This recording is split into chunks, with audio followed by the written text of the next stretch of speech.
कोई एक ऐसा केस बता दीजिए high profile. One of the cases जो मैंने वो बताया भी था ना कि वो हम साइड पे मुझे लेके उन्होंने it eventually it was a matrimonial case only, but लोग हाई प्रोफाइल केसेस में चाहते ही नहीं है कि उनका सच बाहर आए, यू नो। इवेंचुअली मतलब आज पॉलिटिशियंस हैं कुछ या कुछ हैं ऐसे प्रोफाइल के पर्सनालिटीज जिन्होंने एक शादी कर रखी है, किसी और को भी साइड में है रिलेशनशिप उनके साथ, फैमिलीज पैरेलल चल रही हैं दो, बट सबको पता है सब अंडर एप्स है, यू नो। और वो तो मतलब अपनी गाड़ियों पे भी काले शीशे बहुत प्राउडली लगा के चलते हैं, तो there is lots that can go behind closed windows, आपको मालूम नहीं चलेगा, यू नो। तो हैं केसेस, बट अगेन एक लिमिट तक ही can talk about Okay, it. fair enough. या Fair enough. या What is the costing for all of these things, if I may ask? You can start कहीं भी 10-15 हज़ार से शुरू होता है और इट कैन गो 15 लाख तक, क्योंकि काफ़ी सारे स्टेप्स बीच में आते हैं। जो लोग सिर्फ इंक्वायरी कराएंगे वो शायद 15 से 20 से 25 हज़ार में भी हो सकती है। डिपेंड्स आपकी रिक्वायरमेंट्स क्या हैं। जितनी रिक्वायरमेंट्स बढ़ती हैं उनको किस तरीके से हमें निकालना है, यू नो, क्या आउटकम पॉसिबल है नहीं है, उस हिसाब से प्राइसेस होते हैं। So anywhere from 10,000 to 15 lakh it can go. Okay. या मुझे ये बताइए कि अगर कोई आपकी कंपनी को ज्वाइन करना चाह रहा है, अ, आप क्या क्या देखते हैं उनकी कैरेक्टरिस्टिक्स में? आप कि उनकी रिस्क टेकिंग कैपेसिटी कितनी है, वो कितने विजिलेंट रह सकते हैं, कितने शार्प है, आप क्या क्या वो पैरामीटर्स देखती हैं? एज ब्रैकेट्स क्या हैं आपकी कंपनी में? And what is the preparation? आप क्या उनको ट्रेनिंग देती हैं ताकि वो ऑन फील्ड जा पाए? तो आई थिंक कुछ टाइम से ऐसा एक शिफ्ट आया that a lot of young people उनको कॉलेज से निकलते ही ये करना होता है।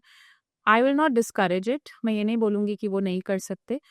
ये ज़रूर है कि इस फील्ड में कोई ज़रूरी नहीं है कि आपको बैकग्राउंड से कुछ एक पर्टिकुलर कोर्स करने की ज़रूरत है या किसी तरीके की एजुकेशन चाहिए।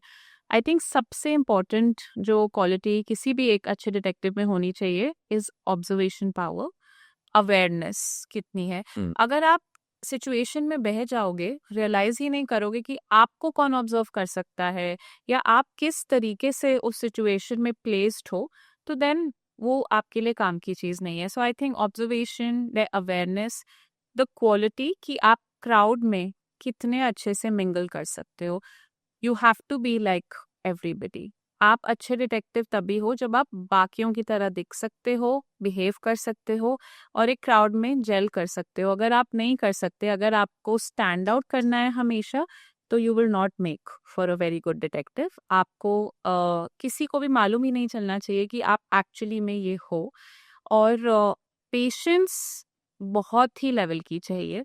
अगर आप पेशेंट नहीं हो, एज अ पर्सन रेस्टलेस हो, क्योंकि बहुत घंटे निकल जाते हैं, रिजल्ट नहीं आता, बहुत दिन निकल जाते हैं, रिजल्ट नहीं आता।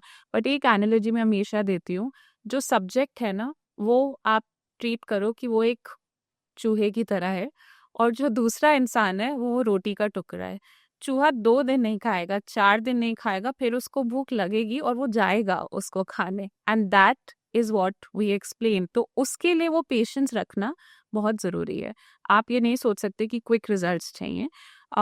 तो ये सब चीज़ें हम बहुत इन्फोर्स करते हैं कंपनी में कि होनी चाहिए।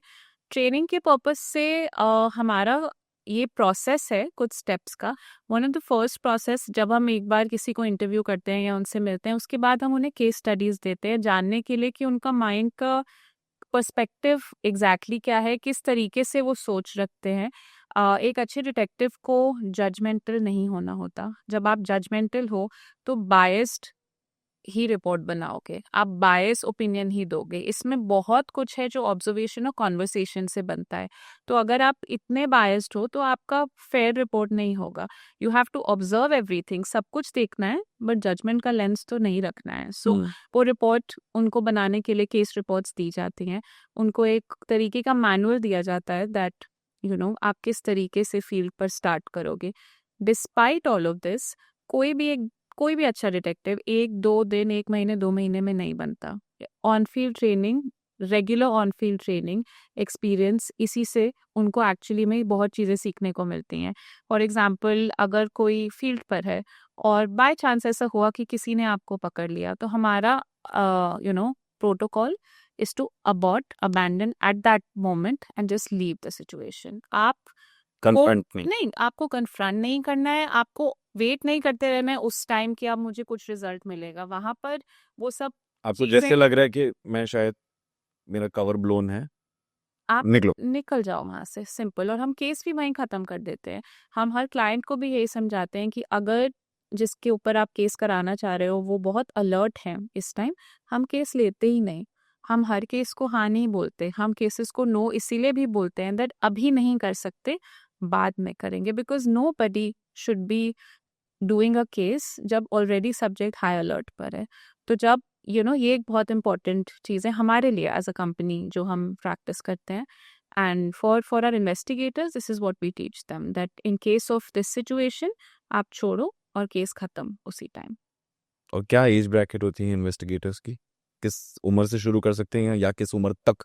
आई थिंक अराउंड 20-22 साल से लोग शुरू करते हैं, और एक्सपीरियंस इन्वेस्टिगेटर्स तो आज 50 साल के भी हैं, राइट। एक पॉइंट के बाद वो स्फूर्ति और वो माइंड का प्रोसेस स्लो हो जाता है, तो उसके बाद नहीं कोई भी इन्वेस्टिगेटर बनना चाहता, but eventually the age could start anywhere from 20, and mostly higher percentage of our investigators in my team, they're all girls who are 25 to 35 के age bracket में। Okay, yes, there I lead an all women team। मेरे बहुत ladies हैं मेरे company में, तो they all started around 22-25 साल के आसपास।